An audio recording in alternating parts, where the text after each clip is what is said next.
बेटा दवाइयाँ तो ला दे। अरे पापा, दवाइयाँ लेने क्यों जाना है? आयु ऐप से नजदीकी मेडिकल द्वारा घर पर ही मंगवाता हूँ ना। आज ही आयु ऐप डाउनलोड करें, सबसे तेज सबसे भरोसेमंद। ब्रेक के बाद बढ़ते हैं आगे। बीकानेर में कोरोना के बढ़ते केसेस के बीच नाइट कर्फ्यू चल रहा है और इस बीच कलेक्टर नमित मेहता भी लगातार मॉनिटरिंग में जुटे हुए हैं। उन्होंने आज हॉस्पिटल और कोरोना केयर सेंटर का निरीक्षण किया। इस दौरान कलेक्टर नमित मेहता से खास बातचीत की सहयोगी लक्ष्मण राघव ने।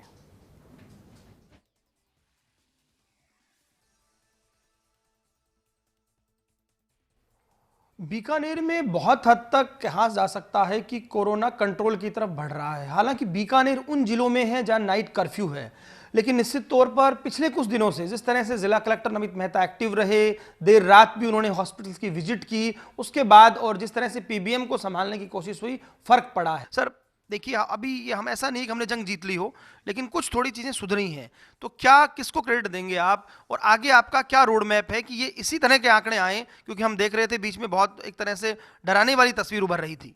देखिए, ये जो पूरी मशीनरी है जिसमें हमारे डॉक्टर्स हैं सबसे फ्रंट पे, फिर प्रशासन या पुलिस है, और साथ ही जो आमजन है जिन्होंने भी जो गाइडलाइंस का पालन है वो उस तरीके से किया, उसका नतीजा ये है कि जो निर्देश आ रहे थे राज्य सरकार के माननीय मुख्यमंत्री के, उन सब पे सब ने पालन किया। और अब आज की तारीख में जो हमारे केसेस 300, 350, 400 तक आते थे दिन के, आज हम 50 से लेके 100 के बीच हमारा वो संख्या हो गई। तो ये काफ़ी रिलीफ की बात है सभी के लिए, जो सिस्टम पेशेंट्स की केयर कर रहा है उनके लिए, और जो एक्चुअल मरीज़ या जो हमारा समाज है उसके लिए।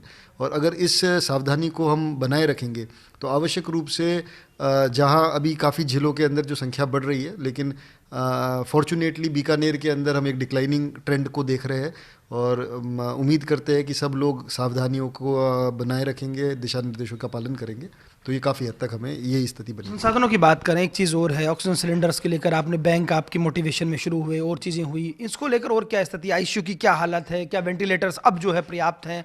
पेशेंट्स हैं जो हॉस्पिटल के भीतर कोविड केयर सेंटर्स वगैरह में या आईसीयू में, सुपर स्पेशलिटी सेंटर में, क्या स्थिति है? देखिए, पहले डे 1 से हमारा ये फोकस रहा कि हम रिसोर्स को बढ़ाएं, क्योंकि पेशेंट बहुत जल्दी बढ़ जाते हैं इस बीमारी के अंदर। तो आज हमारे पास 500 बेड तो हमने ऑक्सीजन के पीबीएम के अंदर कर दिए थे।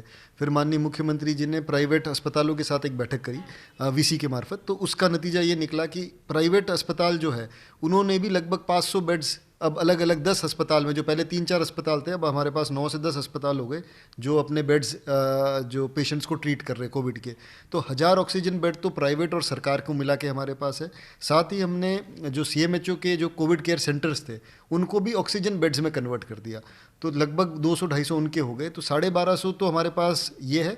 और ग्रामीण स्तर पे सीएससी और पीएससी पे हमने 5-5, 10-10 बेड बनवाए हैं, तो लगभग पूरे ज़िले में आज की तारीख में 1500 बेड के आसपास अपने पास ऑक्सीजन के बेड्स है। और उसके अगेंस्ट जो हमारे पास पेशेंट लोड है, वो हमारे पास टोटल पेशेंट लोड 100 का है। तो 50 हमारे सरकारी अस्पताल में जब एक टाइम पर 500 होते थे पेशेंट्स थे, और 50 की आसपास प्राइवेट में। तो आज की तारीख में स्थितियाँ बहुत कंट्रोल में हैं और काफ़ी चीज़ें ठीक हैं। और होती है कि कंट्रोल हो रहा है, लेकिन कुछ सख्तियां बढ़ती है उसके बाद से। अब जो सवाल हमारे पास भी फ़ोन कॉल्स आ रहे हैं, जो रेस्टोरेंट्स हैं, जो डेली लाइफ से वो प्रभावित हो रही है, लेकिन नाइट कर्फ्यू लगाया, लेकिन उसका एक परिणाम ये आया कि डिक्लाइन हुआ है। तो अभी क्या लगता है, आप उनको क्या कहना चाहोगे? 10-5 दिन या क्या आपका प्लान है? सरकार के अपने आदेश हैं, लेकिन एज ए डीएम बीकानेर में आपकी प्लानिंग क्या है? क्योंकि बहुत ज़्यादा सवाल इसको लेकर होते हैं।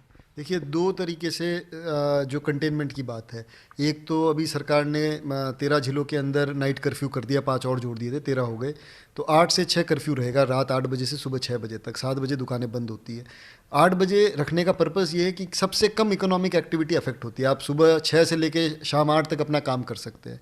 इसको हम काफ़ी इफ़ेक्टिवली कर भी रहे हैं और आगे भी हम इस पर सख्ती रखेंगे। शादियों का ये सीज़न चल रहा है, शादियों पे भी हमारे सारे पुलिस के अधिकारी और हमारे प्रशासनिक अधिकारी कंटिन्यूसली राउंड्स पे है।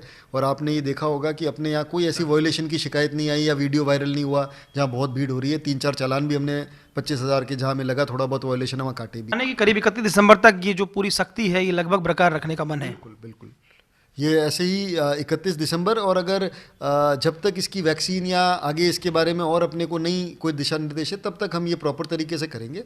और लोगों से भी आपके मार्फत अपील है कि इसकी ये इशू को समझे और इसमें हमारे से कोऑपरेट करे, और अनावश्यक ना तो भीड़ करे, और जो भी चाहे वो नाइट कर्फ्यू हो चाहे दूसरी गाइडलाइंस है उनका पूरा पालन करें। बहुत शुक्रिया। तो देखिए, ये थे जिला कलेक्टर अमित मेहता, जिन्होंने कहा है कि हम पूरी तरह से यहाँ पर पालना सुनिश्चित करवा रहे हैं। गुलाम रसूल के साथ Lakshman Raghav, first India news, Bikaner.